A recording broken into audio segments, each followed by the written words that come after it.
This is Thor's greatest moment.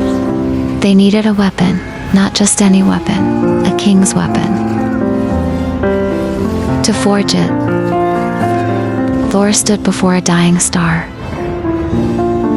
No armor, no shield, just strength and will.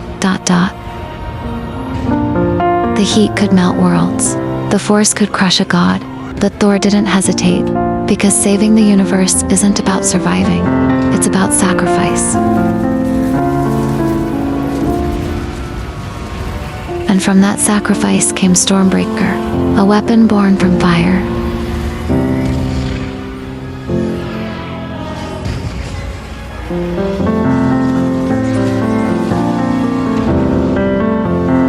Wielded by a god, destined to kill a titan.